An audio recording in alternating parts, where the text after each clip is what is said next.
to live debate. intelligencesquared.com.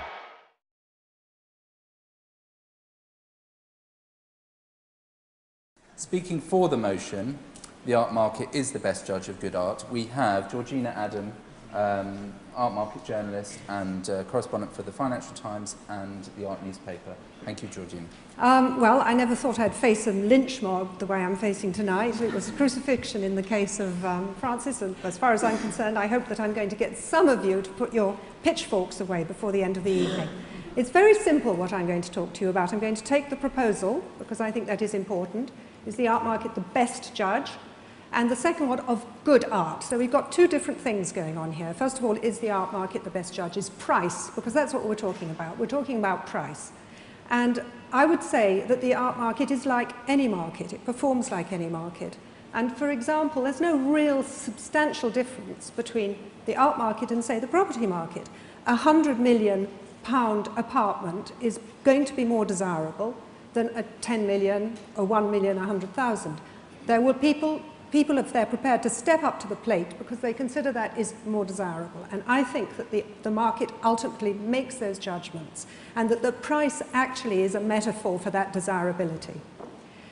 I want you also, it's very important to know that when we talk about the art market, we're not just talking about the artists who I'm sure some people revile, other people think are wonderful, like Damien Hirst or Jeff Koons or Schnabel, for example. The art market is actually far bigger than that. It covers all sorts of materials. We're not just even talking about painting and sculpture, we're also talking about the decorative arts, about Chinese porcelains, we're talking about photography, and that the art market actually is the best way to take all of these different objects made in different materials, made in different cultures, made in different, in 2 or 3 millennia of art. And the art market is one, actually, these objects are all pretty individual, that sorts them out and gives them relative value. In fact, there have been studies that show that there is a correlation between what's good art and expensive art. There was a German professor who actually he gave points to artists who had exhibitions in the major museum, were collected by major collectors, and that they were referenced in various catalogues and books. And he did discover that there was a correlation. The more reputable you were, the higher your reputation, the higher your prices were. So it's not just something that we're looking at and thinking it's happening. It's actually factual. There is a correlation.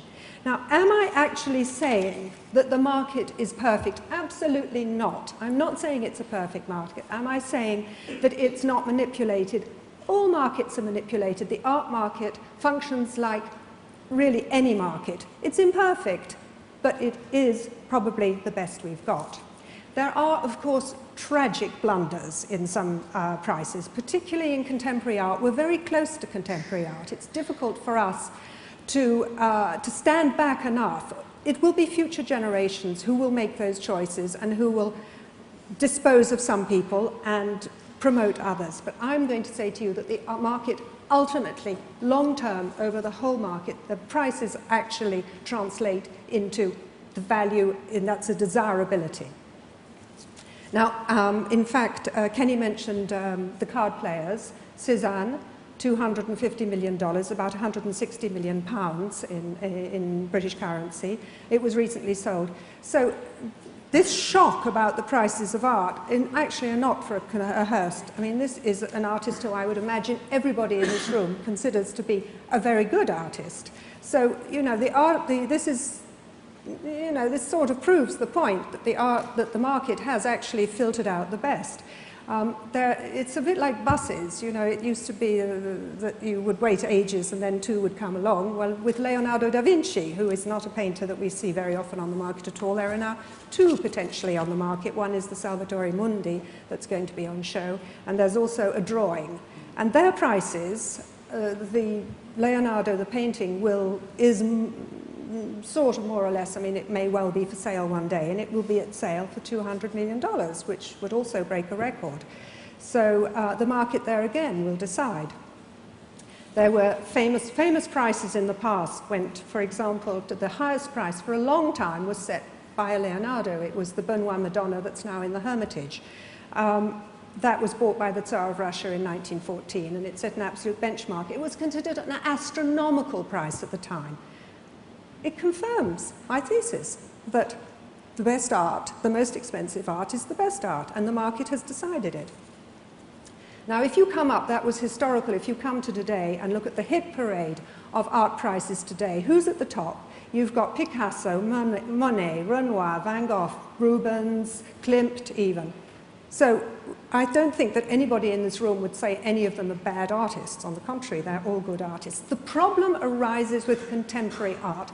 Contemporary art is the fly in the ointment in this. This is where people criticize the art market. But what I'm going to say to you is that contemporary art has always been controversial. Veronese in 1573 was hauled up by the Venetian inquisitors because of his painting of the Last Supper. And they didn't like the inclusion, didn't like the way it was done, they didn't like the inclusion of Germans, they didn't like the inclusion of a parrot on somebody's shoulder. It was considered highly controversial. Contemporary art is controversial. And this is one of the reasons that it creates such a lot of fury on the subject.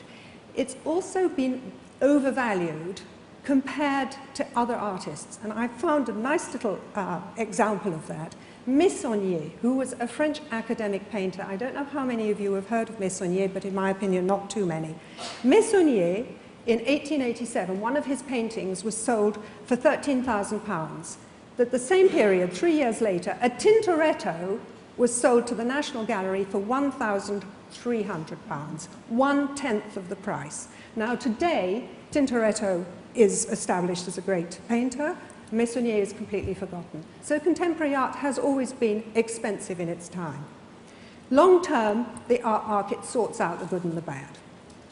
So that's the first part of my argument, is that it is a market and that long term it actually establishes what's good. And the other thing is this question of good, because we need to define what's good, and I think that it's important to establish that we live in a global world. And we live in a world in which, if you're Chinese, if you're Latin American, if you're Indian, you perhaps have a very different cultural import to what you're doing. So I think it's it's perhaps a bit limited for us to think, and I think most people here probably think that Western Renaissance art is the pinnacle. But we don't live in that world anymore, and I think it's important to think that. Now, in order to conclude, I would also like to say, if the art market is not the best judge of good art, who is? I'm terribly sorry, art critics.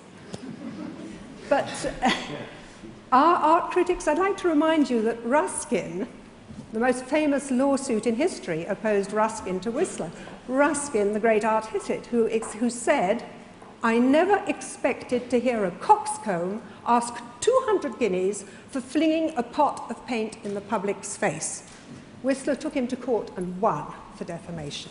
So critics are not always right. Should we just put it like that? Are not always right. And of course, you know that Impressionism, Cubism, Fauvism were insults in their time. So critics, are they? Thank you.